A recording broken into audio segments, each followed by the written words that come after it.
madaxweynaha Uganda Yoweri Museveni oo ka qayb galayay shirweyne looga hadlayay kheyraadka Afrika ayaa ka sheekeeyay wixii dhex maray isaga iyo shirkad reer Yurub oo doonaysay inay qaadato macdanta uraniumta ee Uganda. Museveni oo arrintaasi ka hadlaya waxa uu yidhi sida aad la socotaan sanado ka hor dhulka Uganda waxa laga helay macdanta uraniumka.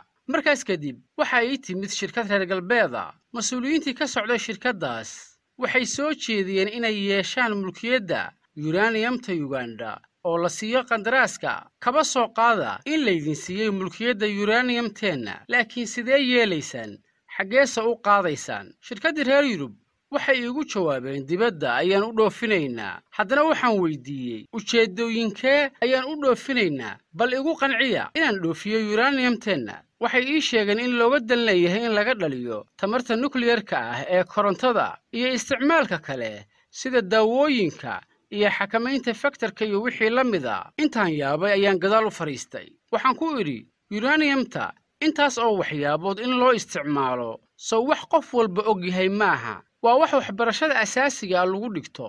ma waxaad u malaynaysaan in aanan annagu aqoon oo sidaas miyaad naga aaminsan tihiin? waa cajiib. kadib shirkaddii reer Yurub waxaan weydiiyey su'aal ay dhibsadeen, waxayna u dhigneed sidan: ugu yaraan xan miyaydinaan ku maqlin in dalkan Uganda ay dad fakaraya ku nool yihiin inay Uganda joogaan bini'aadan u baahan koronto, daawooyin, tamar nuclear iyo wax la mida? maxaad ugu fakari weydeen oo aad u soo jeedin weydeen in tamarta nuclear-ka ee korontada laga dhaliyo in laga dhiso halkan Uganda si ay uga faa'iidaystaan bini'aadamkan ku nool Uganda? jawaab aan ku qanco ima ay siin. waxay ahaayeen qolo dantooda keliya ay u caddahay. kadib waxaan ku dhahay, naga raalli ahaada saaxiibada caqliga badanow, uraniumteena cidna ma siinayno mana dhoofinayno, waan haysanaynaa ilaa intaannu annagu ka faa'iidaysanayno. waxaan intaas ugu daray, uraniumteennu waxay hurdaysaa gudaha dhulkeenna ilaa inta aanu diyaar uga noqonayno inaannu isticmaalno. They never came back. So the uranium of Uganda is sleeping in the ground until we are ready to use it. We have now agreed with the Russians and the Koreans. intaas markaan isdhaafsannay, mas'uuliyiintii shirkaddaasi dib uma soo noqon. bal ka fakera arrintaas, soo wax lagu qoslo maaha caqliga ay inoola yimaadeen. marka aan waxaas oo kale arko oo ay reer Yurub ku dhaqmayaan, waxaan isweydiiyaa, Afrikaanku doqomo miyaa mise iyaga ayaa isdoqomaysiiya si ku talagala? sidee bay Afrikaanka qaarkood u aqbalaan waxaaga aan iska qaato oo aan ku camirto dalkaygii sida ay reer Yurub sameeyaan? waad la socotaan kacdoomada ka dhacay Afrika sida Niger, Burkina Faso, Mali iyo Gabon. kulligood waxay ku salaysan yihiin arrimo macdan la xiriira. waa caqliga aan hadda ka hadlayay ay reer Yurub muddo soo wadeen. waxaase jira hadda Afrikaan baraarugay oo diiday gumaysiga dadban ee reer Yurub sida Rwanda oo kale. Rwanda waxay dhisatay dhowr xarumood oo nuclear oo laga dhaliyo korontada. hambalyo ayaan leeyahay reer Rwanda, waanu idinku dayanaynaa. haddaba caqliga reer Yurub maxay Uganda kaga jawaabtay ayaa isweydiin mudan. Uganda markay cayrisay shirkaddii reer Yurub ee uraniumta Uganda doonaysay inay iska qaadato,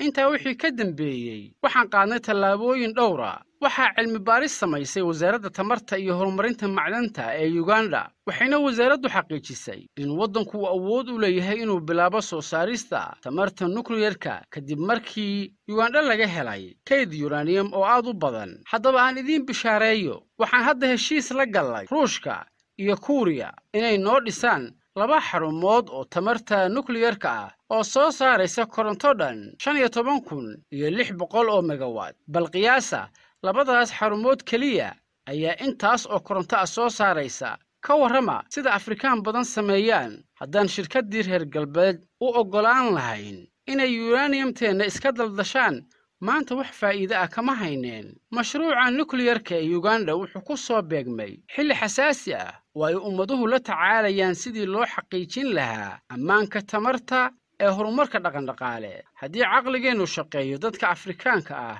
ee hadda koronto la'aantu hayso waxay awoodi doonaan inay helaan koronto bilaash ah ama aad u raqiis ah. barwaaqada adduunku qof walba way anfici doontaa wayna ku filan tahay hadhaco danaysigu iyo imperialismku haddaba annagoo ah qaarad soo saarta macdanta cayriin waxaan u baahannahay inaan waddamadeenna ka samayno halgan gudaha ah si aan qiimo fiican ugu yeelno khayraadka cayriin oo uu bunku ka mid yahay tusaale ahaan si aan wax badan uga helno dhididkeenna shaqo badanna ugu abuuro dhallinyaradeenna intii ay ku dhiman lahaayeen badda Mediterranean-ka oo ay Yurub u aadi lahaayeen waxa kale aan u baahannahay inaan ku baraarugno waddamada Afrika inay khayraadkooda cayriin ku iibsadaan dhaqaale u qalma oo aan ku dhahno reer Yurub nooga iibsada qiimo u qalma haddii kale noo daaya annaga haysanayna oo ka soo saarayna waxa aad ka soo saartaan anigu shakhsi ahaan 60kii sano ee la soo dhaafay waxaan ku lug lahaa halganka looga soo horjeedo